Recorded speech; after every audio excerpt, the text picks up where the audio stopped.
Hi everyone, a very warm welcome to all the students and parents joining us today. Thank you so much for taking out time to be here. For all of those who are joining us for the first time, let me quickly introduce myself. I'm Shivi Balyan, an Australian registered qualified education agent counselor certified by ICEF. Now, many people will be like, what does that mean? So, an ICEF qualified education agent counselor is someone who has undergone internationally recognized training in overseas education counseling. It means I've been trained on Australia education systems, university admission, student visa processes, ethical counseling practices, and how to guide international students responsibly. So whenever I'm advising students, it's not based on social media trends or anything which you can google. It's based on professional training, up to date industry knowledge, and real experience working with Australian universities and students. And that's why exactly today's session is all about giving you practical honest advice that you can actually use. Now, one thing we have noticed over the last few months is that every single day, whether it's through Instagram DMs or WhatsApp messages or one-on-one counseling sessions, we keep getting asked the same questions about studying in Australia. And honestly, that's why we thought, instead of keeping that information limited only to our students who come to us for counseling, why not share it with everyone? So that's exactly we decided to host this live Q&A webinar. And before today's webinar, we also put up a poll on Instagram asking you to send us all the questions which you might have. And so that's how we have combined the most important and frequently asked questions which we keep getting. These are the main questions we get from parents and students, which are related to finance, PR, part time job opportunities in Australia, career plans, etc. So, we will start with the first one, and that being uh, the total cost of tuition and living fees. Is Australia too expensive? Now, before I answer this question, I want you to tell in the comments which city are you joining in from, and if you're planning to study in Australia, then do let me know in the comments what is your dream university.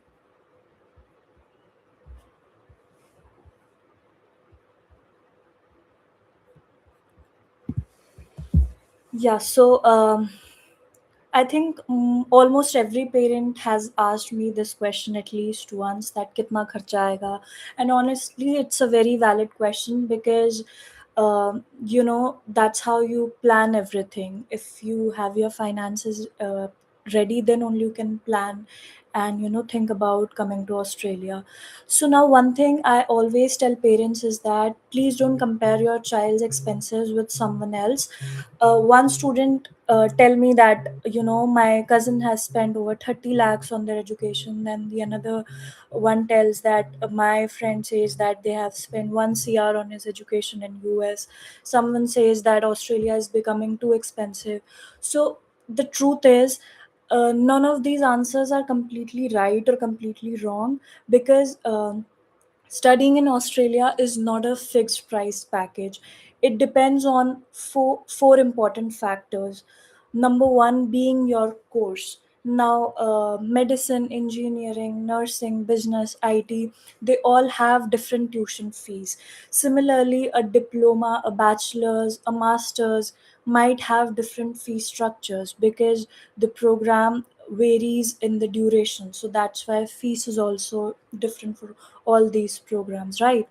So now, the second thing being the university which you choose. Every Australian university sets its own tuition fees. For example, two different universities offering the same course might significantly vary in their tuition fees because of its ranking, facilities, or even location. Then the third being the city you choose. Now, this is something which many of the student and parents overlook while they are deciding what university to go for. Now, the tuition fees is fixed, right? But the living expenses are not. So, living in Sydney or Melbourne is generally more expensive than living in Adelaide, Perth, right? Which are the regional areas of Australia. So, choosing the right city can save you several thousand of Australian dollars every year without even compromising on the quality of education. So that is something which you might consider to save thousands of dollars, right? And the last being is uh, planning ahead. Like students who start early, and they get the best university options with better scholarship opportunities and affordable accommodations. So don't wait until the last minute, because you may end up paying more than what you expected, because choices become limited after a certain point of time. So, what does it actually cost? To give you a realistic estimate for international students in Australia, tuition fees generally range from 25,000 Australian dollars to 50,000 Australian dollar per year. As I've discussed, that depends on your course, city, university, and if I talk about highly specialized courses like medicine or engineering, they can be significantly higher.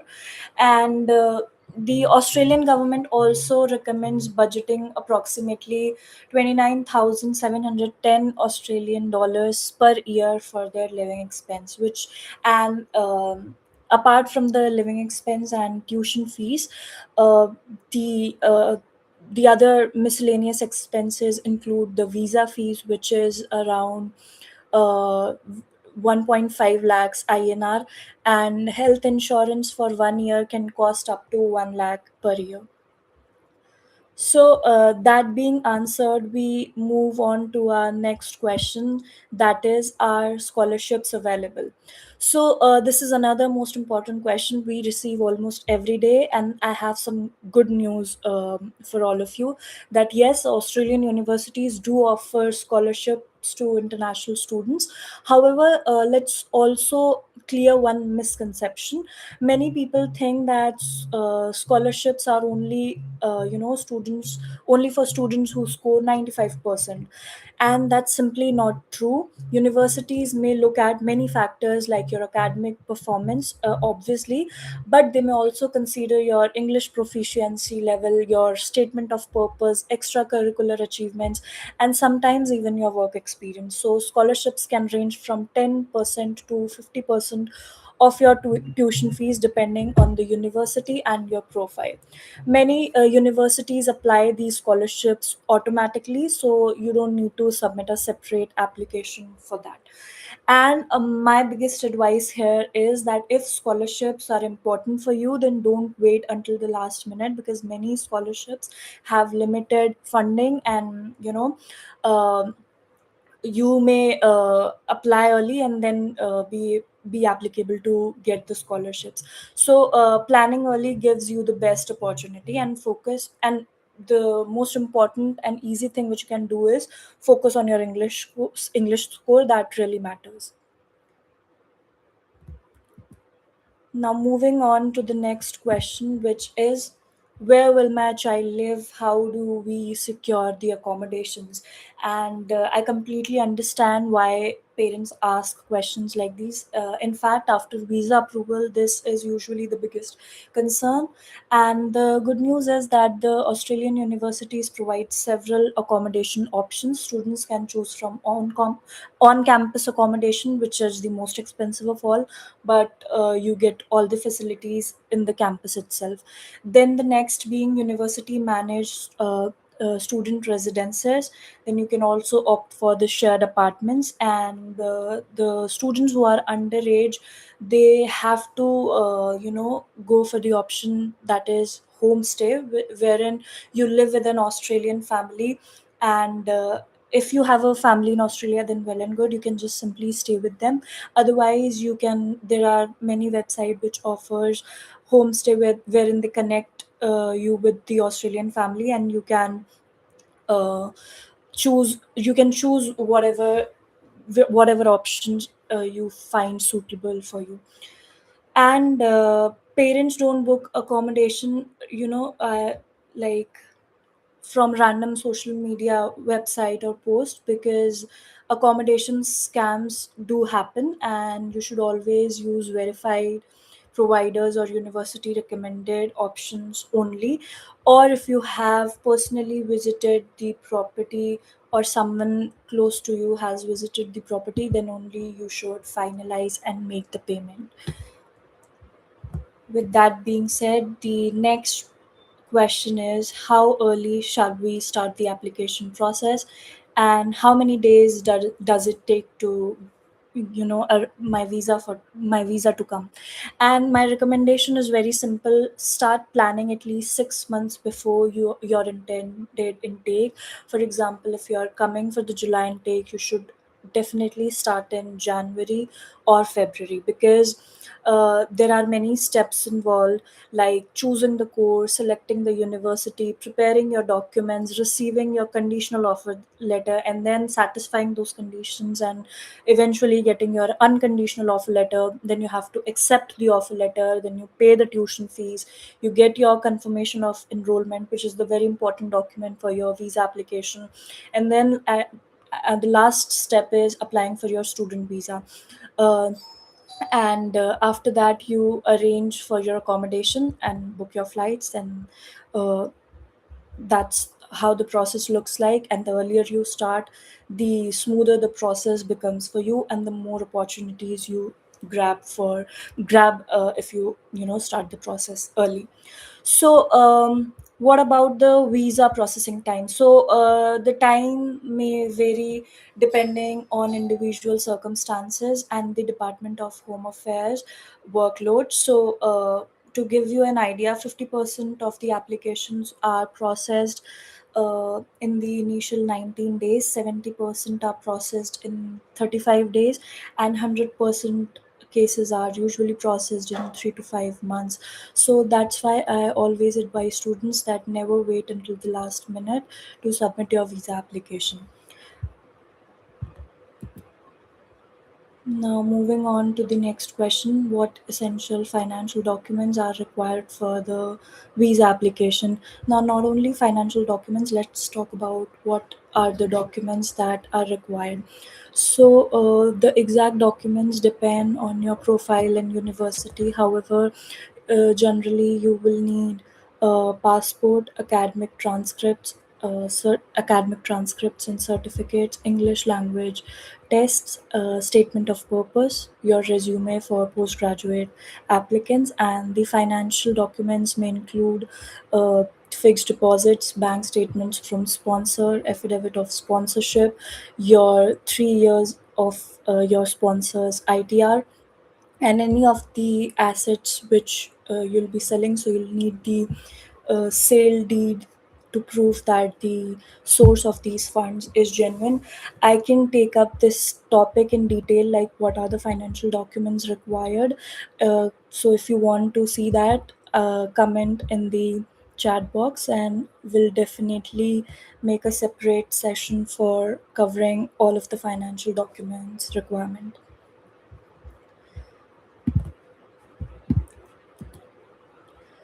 So the next question is visa guarantee. Will you guarantee my child's visa?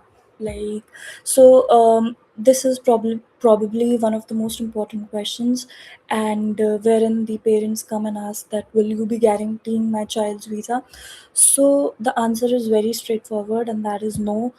No genuine education consultant can guarantee a visa. Anyone who guarantees visa approval should actually make you cautious. So, because the final decision is made by the Australian Department of Home Affairs, not by consultants, not by universities. So, what we can guarantee is only how will guide you and will help you pick the right course, will help you prepare the accurate documentation and avoid common mistakes. And uh, no one can ethically promise a visa approval. And one thing I'd like everyone to remember is that getting admission into a good or even the best university can definitely strengthen your overall profile, but that does not guarantee a student visa. These are the two completely different assessments. A university's job is to evaluate whether you are academically eligible to study for a particular course. However, on the other hand, a Department of Home Affairs job is to assess whether you meet the requirements to be granted a student visa and to genuinely come to Australia to study. So while the university decide can the student study this course, is he or she eligible for this program, the department asks that can the applicant be granted a visa to even enter the Australia as a genuine student. So these two are completely separate decisions and they are made independently. So that's why admission to a university, even a highly ranked one, doesn't automatically grant you a visa, guarantee you a visa approval. Both the university and department assess every applicant individually based on their own criteria. Now, the this question is definitely every student's favorite question. Can we work part time while studying? And many of you might know that yes, the answer is yes. That international students in Australia can work up to 48 hours per fortnight while their course is in session, and a fortnight simply means 2 weeks. So in 2 weeks you can work up to 48 hours. Now, during scheduled university holidays and semester breaks, students are generally allowed to work for unlimited hours, provided they continue to meet their other visa requirements. And one more interesting fact that if you work on Australian public holidays, many employers pay penalty rates, which means you can earn significantly more than normal hourly range. Sometimes it may be almost double, depending on the industry and workplace agreement. Now, let me also manage your expectations. A part time job is not meant to pay your entire tuition fees. Its purpose is to help with your living expenses, gain Australian work experience, improve your communication skills, and become financially independent. I've seen students work in hospitality, retail, aged care, customer service, or some data entry jobs, and every job teaches valuable skills. But here's the biggest mistake which I see students making, and that being that they become so focused on earning money that they eventually forget that why they came Australia to in the first place. So your primary purpose is education, and a degree combined with Australian work experience is what creates long term career opportunities for you in Australia. So you should never forget what your main aim was to come to Australia at the first place. The next question is, how will an Australian degree uh, benefit my child's career? So this is the most important one according to me, because studying in Australia is not just about getting a degree, right? It's about getting an international perspective, learning from industry focused education, developing practical skills, improving communication, becoming independent, and building a global professional network.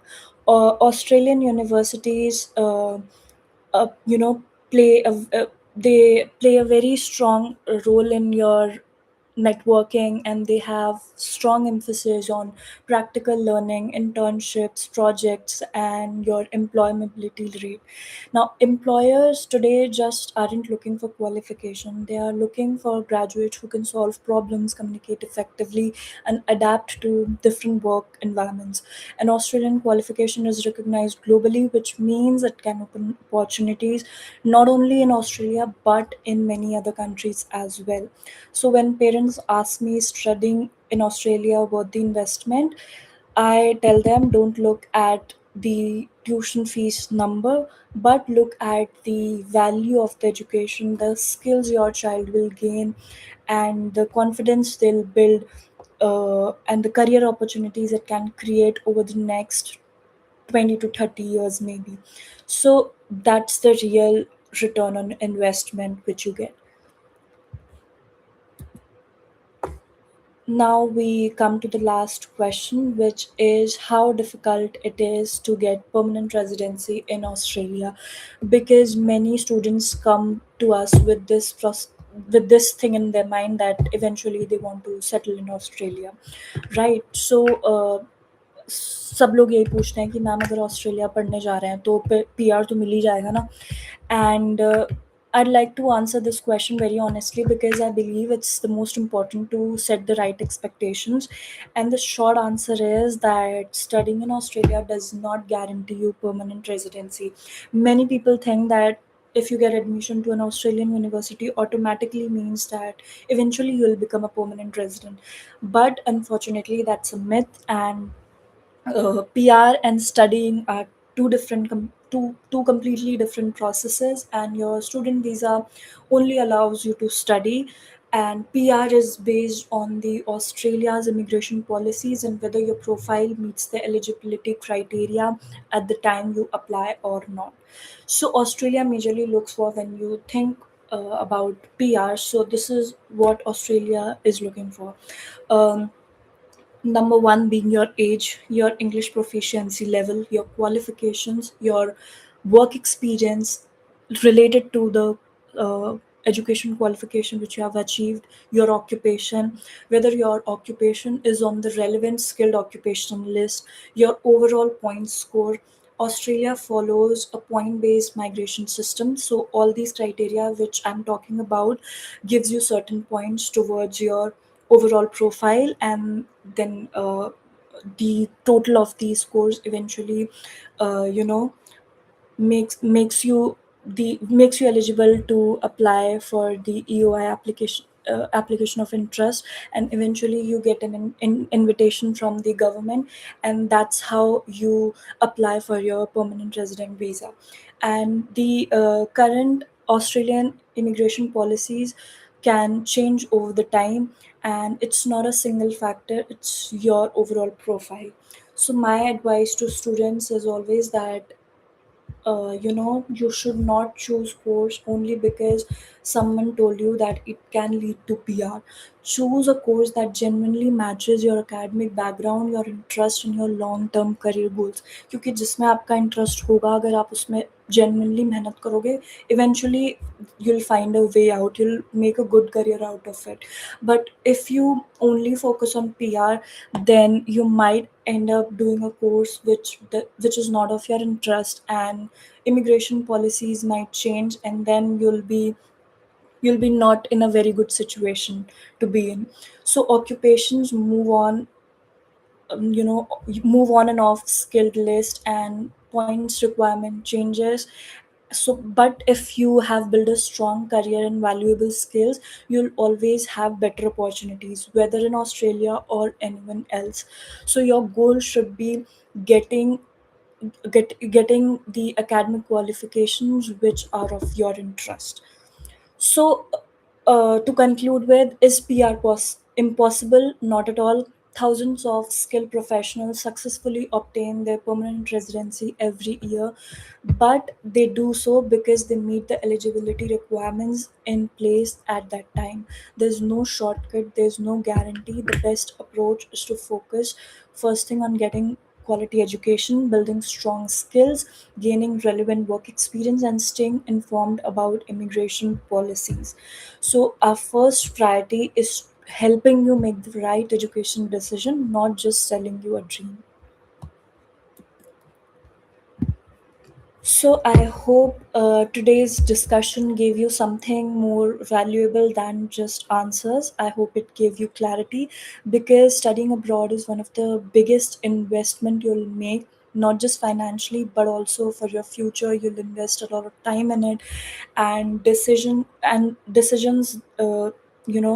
are very important for you to make a right decision. And this shouldn't be based on the WhatsApp forwards, Instagram reels, or what your cousin suggested or what your friends did.